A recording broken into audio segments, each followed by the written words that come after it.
எகிப்திலிருந்து 45 லட்சம் ஜனங்களை வெளியே கொண்டு வருவதற்கு ஒருவனை எகிப்து அரண்மனையிலே உருவாக்கின தேவன் நம்முடைய தேவன்.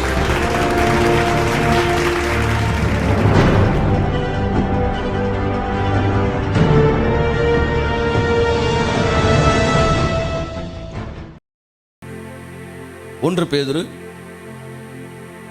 3ஆம் அதிகாரம் 9ஆம் வசனம். அங்கிருந்து எல்லாம் சேர்ந்து வாசிக்க போறோம், சரியா? நீங்கள் ஆசீர்வாதத்தை சுதந்தரித்து கொள்ளும்படி அழைக்கப்பட்டிருக்கிறவர்கள் என்று அறிந்து மற்றவர்களை ஆசீர்வதியுங்கள். ஆமென் சொல்லுங்க. கரங்களை தட்டி இந்த வார்த்தைக்கு நன்றி சொல்லுங்க. பைபிள் சேஸ், நீங்கள் ஆசீர்வாதத்தை சுதந்தரிக்கும்படிக்கு அழைக்கப்பட்டவர்கள். You are called to inherit the blessing. நீங்கள் எல்லாரும் என்ன பாருங்க, ஆசீர்வாதத்தை சுதந்தரிக்கும்படி அழைக்கப்பட்டவர்கள். உங்களை ஒரு காரியத்துக்காக கர்த்தர் அழைச்சிருக்கார். என்ன காரியம்னா, நீங்க எல்லாரும் ஆசீர்வாதத்தை வாங்க போறீங்க, ஆசீர்வாதத்தை பெற்றுக்க போறீங்க. உங்க வாழ்க்கை ஆசீர்வதிக்கப்பட்ட வாழ்க்கையாய் இருக்க வேண்டும் என்கிற நோக்கத்தோடு தான் உங்களை அவர் அழைச்சிருக்கிறார். கரங்களை தட்டி கர்த்தருக்கு நன்றி சொல்லுங்க. You must understand. ஐயா, நான் நல்லா இருப்பேனா நல்லா இருக்க மாட்டேனா என்கிற குழப்பம் உங்களுக்கு வேணாம். வேதம் தெளிவாக சொல்லுது, உங்களை அவர் அழைச்சதுக்கு ஒரே ஒரு நோக்கம் இருக்கு.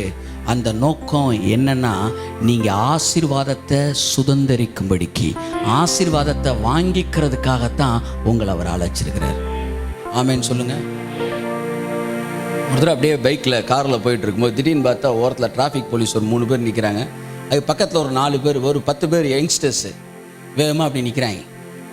பைக்கை நிப்பாட்டிட்டு என்ன ஒரே நின்றுக்கிட்டு இருக்கிறாங்கன்னா, இவங்க 50 பேரும் என்ன இல்லை, லைசன்ஸ் இல்லை, ஆர்சி புக் இல்லை, சிலர் வண்டியில் இன்ஜினே இல்லைன்ற லெவலில் இருக்காங்க.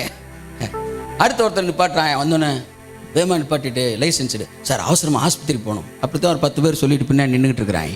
அவங்க அப்படியே சிரிக்கிறாங்க. இது நாங்களும் தான் சொன்னோம். வா அப்படி ஓரமா வா, ஆஸ்பத்திரி போகணும், ஆஸ்பத்திரி போவோம், வா ஓரமா நில்லு. நான் பார்க்குறேன், இவங்களாம் யார்? இவங்கெல்லாம் இன்னும் கொஞ்சம் நேரத்தில் 500 ஃபைனை போடும்படிக்கு இவர்கள் முன்குறிக்கப்பட்டிருக்கிறார்கள். இன்னும் கொஞ்சம் நேரத்தில் 50 பேருக்கும் என்ன செய்ய போகுது, ஸ்லிப்பு கிளிய போகுது, சர் கொடுக்க போகிறான். இவங்களாம் ரெடியாக நிற்கிறாங்க. எதுக்காக நிற்கிறாங்கன்னா, இப்போ 500 ரூபா கொடுக்கறதுக்காக நிப்பாட்டி வச்சிருக்காங்க. போகிறவங்கலாம் போயிட்டு இருக்கும்போது இவங்களை மட்டும் முன்குறிச்சு அவர் பிரிச்சிருக்கிறாரு. அவர் ஆவியில் எவனை தூக்குறாரோ அவனை தான் தூக்குவார்.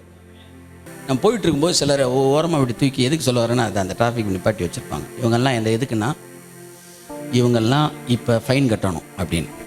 அதே மாதிரி இந்த உலக ஜனங்கள் மத்தியில் கொஞ்சம் பேர் ஏசுனார் இப்படி கூப்பிட்டு சைடில் நிப்பாட்டிருக்கிறாரு. கையை தட்டு, நம்மளெல்லாம் நிப்பாட்டிருக்கிறாரு. எதுக்கு நிப்பாட்டிருக்கீங்க? நீங்கள் ஆசீர்வாதத்தை சுதந்தரிக்கும்படி அழைக்கப்பட்டவர்கள் என்பதை நீங்கள் அறிந்து, understand that you are chosen to inherit the blessing. நான் கேட்கிறேன், சைடில் நிப்பாட்டின ஒரு ஆள்கிட்ட காசு வாங்காம விட்டுருவாரா? நான் கேட்கிறேன், சைடில் நிப்பாட்டின இவர் எங்களை ஆசீர்வதிக்காம விட்டுருவாரா? எதுக்காக எங்களை அழைத்திருக்கிறார்? எதற்காக எங்களை அழைத்திருக்கிறார்? ஆசீர்வாதத்தை சுதந்தரிக்கும்படி நீங்கள் அழைக்கப்பட்டிருக்கிறீர்கள். உங்களை தேவன் அழைத்திருப்பதற்கு ஒரு நோக்கம் உண்டு. நீங்கள் ரட்சிக்கப்பட்டதற்கு ஒரு நோக்கம் உண்டு. அந்த நோக்கம் என்னவென்றால், உங்கள் வாழ்க்கை ஆசீர்வாதத்தை சுதந்தரிக்க போகிறது. இன்னும் சில நாட்களில் உங்கள் வாழ்க்கையில் ஆசீர்வாத கதவுகள் திறக்க போகிறது. தேவன் செய்ய நினைத்தது தடைபடாது. அவர் இப்படி நிர்ணயம் பண்ணி இருக்கிறார். யார் அதை தடுக்க முடியும்? தேவன் ஒருவனை ஆசீர்வதிக்க சித்தம் கொள்வார் என்றால் அவரை தடுக்க ஒருத்தனாலும் முடியாது. அவர் பயங்கரமான ஞானி. உங்களுக்கு தெரியாது, பயங்கரமான ஞானி. உங்களை ஆசீர்வதிக்கணும் முடிவெடுத்துட்டாரு. நான் சொல்றேன், எழுதி வச்சுக்கோங்க, எப்படினாலும் நீ ஆசீர்வதிக்கப்பட்டுதான். உங்க திறமைலாம் இல்ல, எல்லாம் அவர் முன்குறிச்சிட்டாரு. சார், ஜாதகத்துல சொல்லுது, ஜாதகம் சொல்லுது சார், உங்க ஜாதகம் சொல்லுது நீங்க ஆசீர்வாதத்தை சுதந்தரிக்கும்படி அழைக்கப்பட்டவன் நான். பிசாசுலாம் தடுத்துருவா சார், பிசாசுல ஒன்றும் தடுக்க முடியாது. அவர் பயங்கரமான ஆளுங்க. உங்களுக்கு ஒரு எக்ஸாம்பிள் ஒரு தடவை என்கிட்ட சொன்னார். கர்த்தர் ஒரு எக்ஸாம்பிளை காட்டி என்கிட்ட பேசினார். இந்த திடீர்னு போலீஸ் டிபார்ட்மெண்ட்டுக்கு ஃபோன் வரும்.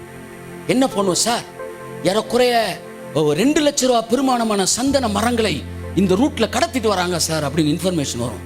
உடனே போலீஸ் என்ன செஞ்சிடும், அலர்ட் ஆகி உடனே அந்த இடத்துல ஃபுல்லாக செக் போஸ்ட்டை பலப்படுத்து, உடனே அந்த இடத்துல போய் நில்லு. அந்த ஏரியாவில் 2 லட்ச ரூபா மதிப்பானில் வந்து சந்தன மரங்கள் கடத்தப்படுகிறதுன்னு போய் எல்லா போலீஸ் ஃபோர்ஸும் அங்கே போய் நின்றுவான். நின்னொன்று அதே மாதிரி லாரி வரும், லாரிக்காரன் இறங்கி ஓடிடுவான். உள்ளே பார்த்தா 2 லட்ச ரூபா சந்தன மரம் இருக்கும். அடுத்த நாள் பேப்பரில் வந்துடும், 2 லட்ச ரூபா சந்தன மரத்தை பிடித்தார்கள், உள்ள போஸை கொடுத்துருவாங்க. ஆனால் இதில் உண்மைக்கே நடந்தது என்னென்னா, இந்த போலீஸ் ஃபோர்ஸை எல்லாம் வேற பக்கம் திசை திருப்பிருக்கு. இந்த சந்தன மரம் கடத்துறவனே ஒரு 2 லட்ச ரூபா சந்தன பொருள் இங்கிட்டு அனுப்பிச்சி விட்டு எல்லாம் இங்கிட்டு போனோன்னே இங்கிட்டு ஒரு 20 லட்ச ரூபா சந்தன மரத்தை கடத்திடும். எதுக்கு? இவனை டைவர்ட் பண்ணுறதுக்கு. இவன் ஃபோன் இன்ஃபர்மேஷன் கரெக்டாக இருக்குன்னு போய் நின்று அதே மாதிரி ஃபோர்ஸ் படி அதை பிடிச்சிருவாங்க. அடுத்த நாள் ஃபுல்லாக ஃபோட்டோவில் ஃபுல்லாக போஸ் 2 லட்ச ரூபாய் பிடிபட்டதுன்னா என்ன அர்த்தம்னா 20 லட்சம் எங்கிட்ட எஸ்ஐ இருக்குன்னு அர்த்தம். அதுதான் அவன் தெளிவாக இந்த வேலையை பார்க்கறது. அப்படித்தான் தேவன் என்ன செய்வாரு, கையை தட்டு, இனிமே விளக்கமே வேண்டாம், உங்களை அப்படியே ஆசீர்வதிக்கிற மாதிரி ஆக்டிவ் கொடுப்பாரு. உடனே பிசாசு ஃபுல் ஃபோர்ஸ் அவங்க இறக்குனார்ல, அப்படி இங்கிட்டு கூடி ஒண்ணு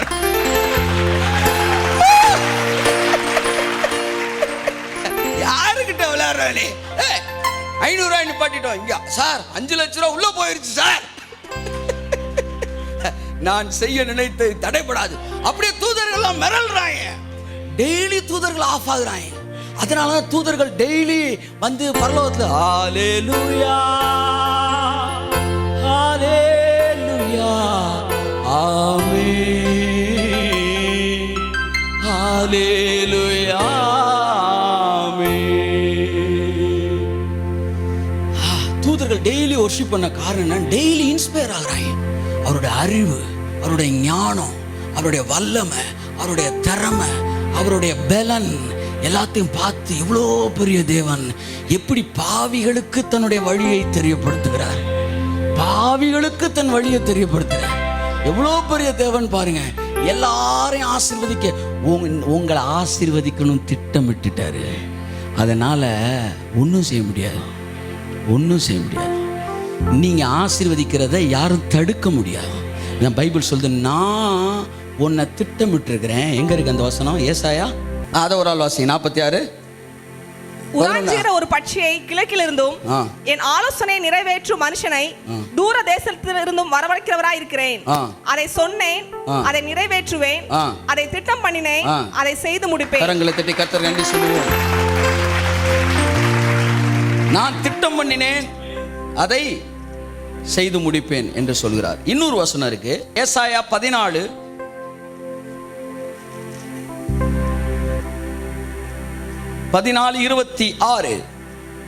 தேசம் அனைத்தின் மேலும் நிர்ணயிக்கப்பட்ட யோசனை இதுவே. இங்க பாருங்க, தேவன் ஒரு யோசனை வச்சிருக்கிறாராம். ஒரு அல்லேலூயா சொல்லுங்க.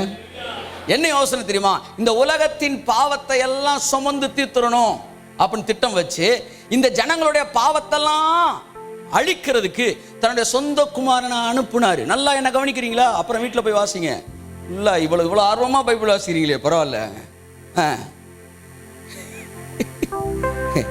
நான் பைபிள் வாசிக்கும் போது என்ன பார்க்குறீங்க, நான் பேசுகிறப்ப பைபிளை பார்க்குறீங்க, மாற்றி மாற்றி அவங்களை வரட்ட வேண்டியிருக்கு. அதாவது என்ன சொல்லிட்டு இருந்தேன் உங்கள்கிட்ட, தேவன் திட்டம் பண்றார். என்னன்னா ஜனங்களுடைய பாவங்களை நீக்கி அவர்களை பரிசுத்தமாக்க வேண்டும், அவர்கள் பாவத்துக்கு நிவர்த்தி செய்யணும்னு இயேசு அனுப்புறாரு.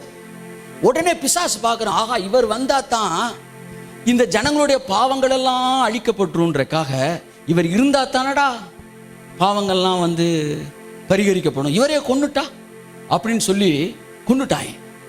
கொன்ன பிறகு சொல்றாரு, கொன்னாதான்டா பாவமே. கைத்தட்டுங்க அவருக்கு. அதுதான் ஒரு ஞானம், அதுதான் ஒரு ஞானம். அவர் மரிச்சா தான் என்ன ஆகும், பாவமே நிவர்த்தி செய்யப்படும். பிசாசுக்கு தெரியல. அவன் இன்னைக்கு வரைக்கும் வருத்தப்படுற விஷயம் என்ன தெரியுமா? தான் செஞ்ச தப்புலேயே பெரிய தப்பு என்ன தெரியுமா? இயேசுவை சிலுவையில் அறைஞ்சிட்டோம்டா. விட்டுருந்தா அவர் எருசலேமில் ஊழியம் பண்ணிட்டு இருப்பாரு. இன்னைக்கு அவரை கொன்னனால உலகம் ஃபுல்லா பரிசுத்தமாக்கப்பட்டுருச்சு. இதுதான் தேவனுடைய யோசனை. இப்பிரபஞ்சத்தின் பிரபுக்கள் அதை அறியவில்லை.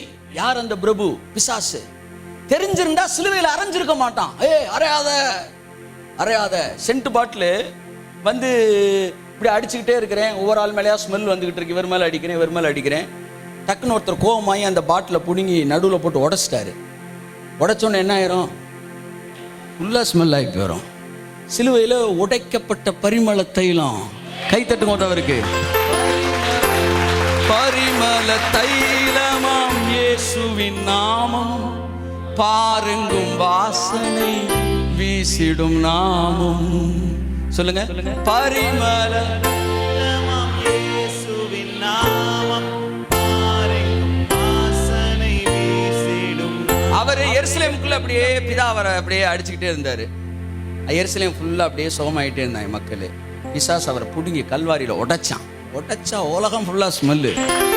எங்க பார்த்தாலும் ஹீலிங், எங்க பார்த்தாலும் அற்புதம், எங்க பார்த்தாலும் அவருடைய நாம மகிமைப்படுகிறது. Praise the Lord. பரிமள தைலமாம் இயேசுவின் நாமம், பாருங்கும் வாசனை வீசிடும் நாமம். இயேசுவின் நாமம் இணையில்லா நாமம், இன்ப நாமம் எங்கள்.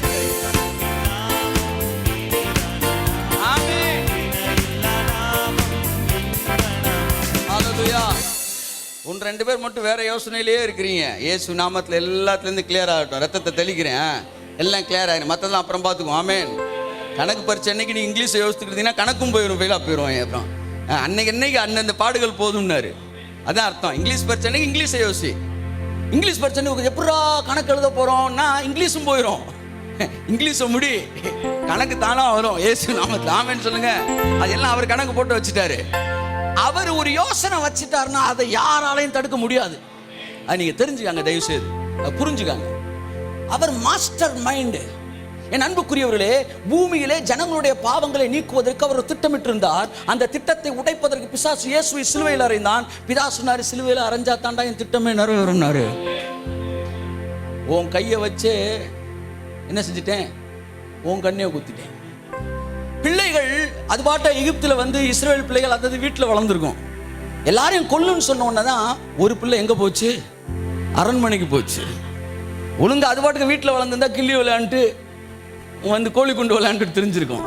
அவனை கொண்டு போய் எங்க அடிமையா இருந்தானா அவன் படிச்சிருக்க முடியாது சார், படிக்க முடியாது. அவன் ஃபுல்லா செங்கல் சுட்டுக்கிட்டு இருந்திருக்கணும். அவன் வந்து கொல்லுன்னு சொன்ன உடனே தான் நேரம் அரண்மனைக்கு போனா அவன் அம்புட்டு எழுத்தையும் படிச்சுட்டான். ஏன் எழுத்து படிக்கணும்? அப்பதான் 10 கட்டிலே சொன்னான் எழுதும். எல்லாம் படி. அவன் ராஜா சொல்லி கொடுக்குறான், நல்லா நல்லா கத்திய நல்லா பிடின்றான். யாருக்கு? மோசேக்கு. எப்படி? இப்படி பிடிக்க கூடாது, இப்படி பிடிக்கணும், இப்படி பிடிக்கணும். கர்த்தர் சொல், நல்லா சொல்லி கொடு, நாளைக்கு உனக்கு தான். அப்படியே லெப்ட். எம்ஜிஆர் பாருங்க, அவரு கத்தி சுத்துறவங்க கூட அவர் சுத்த மாட்டான், இப்படி சுத்துவார் அவரு. சண்டை போடும்போது கூட ஹேர் ஸ்டைல் குலையாம சண்டை போடுற ஒரே ஆள் தான். ரீடேக், லைட்டா ஹேர் குலைஞ்சிருச்சு, திரும்ப பியூட்டி கான்சியஸ். என் அன்புக்குரியவர்களே, எல்லா கலைகளையும் மோசே கற்றுக்கொண்டான். எங்கே கற்றுக்கொண்டான்? எகிப்திலே. எதற்காக? எகிப்திலிருந்து 45 லட்சம் ஜனங்களை வெளியே கொண்டு வருவதற்கு ஒருவனை எகிப்து அரண்மனையிலே உருவாக்கின தேவன் நம்முடைய தேவன். தினமும் ஒரு தியானம். ஃபேஸ்புக்கில் சகோதரர் டி ஜஸ்டின் அவர்களின் வீடியோவை தினமும் பார்க்க ஜஸ்டின் இந்தியா பேஜை லைக் கொடுக்கவும். 30 நாட்கள் 30 தியானங்கள். சகோதரர் டி ஜஸ்டின் அவர்களின் ஜென்டில் வாய்ஸ் தமிழ் மாத பத்திரிகை பெற உங்கள் முகவரியை 87 60 60 90 90 மற்றும் 87 60 60 90 20 என்ற எண்களுக்கு SMS செய்யவும். எங்களது முகவரி கர்த்தரின் சேனை சர்வதேச ஊழியங்கள், H37 TNHB காலனி, செக்டார் 1 மற்றும் 2, டெலிஃபோன் எக்ஸ்சேஞ்ச் அருகில், ஆனையூர், மதுரை 17. எங்களுடைய தொலைபேசி எண்கள் 87 60 60 90 20, 87 60 60 90 30, 87 60 60 2000 மற்றும் 87 60 60 3000.